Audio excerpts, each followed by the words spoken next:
What is up, Fantasy League enjoyers? Hopefully you are doing well. So we have finished the next game and get a step closer to the Austin Major, which is just around the corner, actually. It's just a matter of for like 3 or 4 weeks away at the time of recording this. The PGL Astana tournament is also coming up, which is what this video is for, but we did get in the top 26% of the previous event back in the Blast Rivals, and it went about as expected. It ended up being a Vitality Falcons finals, with Vitality managing to get the W, but another close game. It's really exciting going into the major that we have this proper rivalry now being set with the best team in the world, Vitality Falcons, this crazy like mixture of talent and also a pretty solid core. Kicksan's leadership, but also being like a fragging IGL has been really impressive to see. And I think one thing that people aren't really discussing a lot, realistically, is that this rivalry is incredibly close, and this team for Falcons has not been together for long whatsoever. Like Munacy, like after going to Melbourne in Australia, flying back again to Denmark, they've not had that much time to be cohesive and gel together, and I don't think we've seen even close to as good as these guys can possibly get. I don't think Vitality were necessarily firing on all cylinders. You saw Flamesy having a couple of pretty lackluster maps. Zaiwu, he's still having tons of impact, don't get me wrong, but there were moments where he felt a little bit flat. But the main player that really did kind of let Falcons down, surprisingly, in the finals was Nico. He had a very poor performance overall. I think he was down at like a 0.9. I think he was rock bottom of his team. And so we'll see if that continues going forward on the side of Falcons. So we won't talk too much about Falcons because both them and Vitality are not at PGL Astana. But I did get top 26%. Only the 8 points for Chopper. I did put a chicken on him, though, which saved me a lot of points at the right time. And so otherwise I'd have had probably like top 30, top 35%. So I did okay overall. Still, though, everybody else around me did well in the celebrity leaderboard. And so I'm still in 10th position, but the points have really narrowed down. I'll show you here what I'm talking about. So I'm in 10th. You've got Nero in 9th, Nade King in 8th, Hugo in 7th. And there is only, what, like 4 points between us. But there is a bit of a jump up after that point, like between 7th and 5th, for example, is 22 points. And we're getting towards the end of the season now. I think it's going to be Astana, Dallas, and then it's the major. So there's not that much time now. I'm going to have to get some seriously high scores in order to close the gap. And so I'm going to go for a little bit of a gamble here at Astana. First off, though, let's have a quick look across at the opening matchups, because this, of course, is going to make quite a bit of difference to where we're going to be going down with our players. Also important to mention that these are best of 3 matches now, so there's going to be a lot of Counter-Strike being played.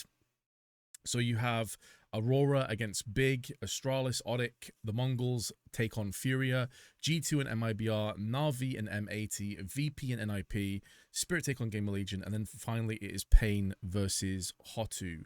And so, realistically, there's a few games here that are quite close. It's not as scary, I would say, because of it being best of 3s in terms of potential upsets. But I'll say the Furia Mongols game could be very interesting, with Furia having, obviously, Molodoy and also Yakindar in the team now. A couple of big changes.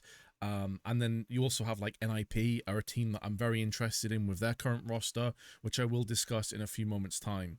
But you also have this kind of like major bracket system on top of it.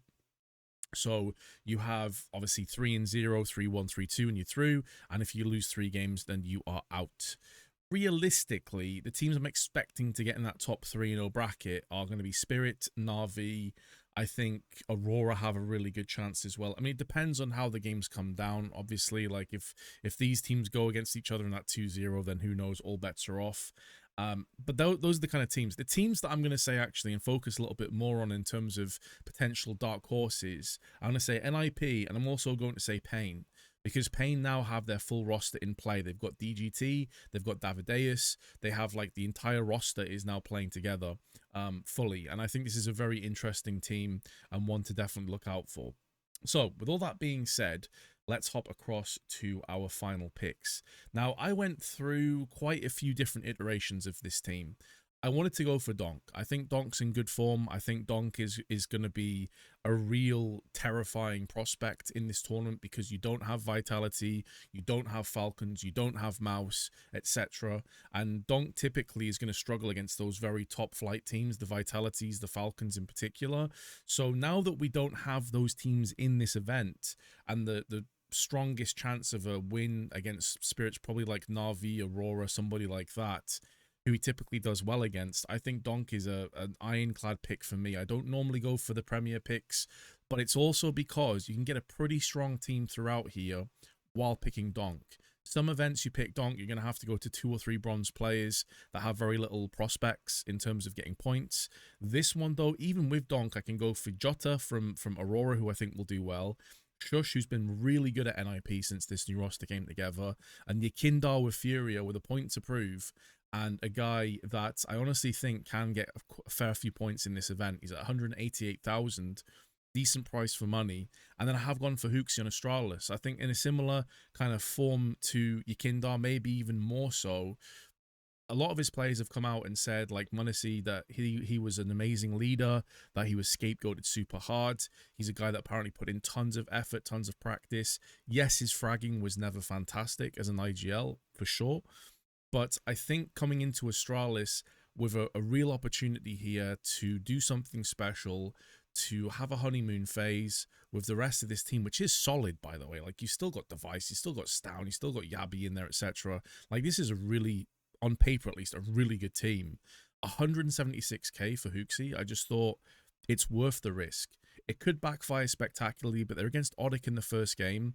I don't see how they lose that match, realistically.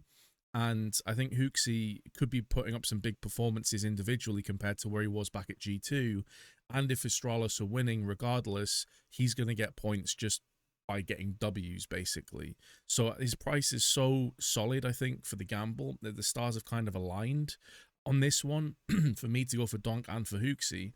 And I think Jota's going to do well. Shush has been really good at NIP, but NIP have phenomenal value across the board of their roster. So let's have a quick look at them.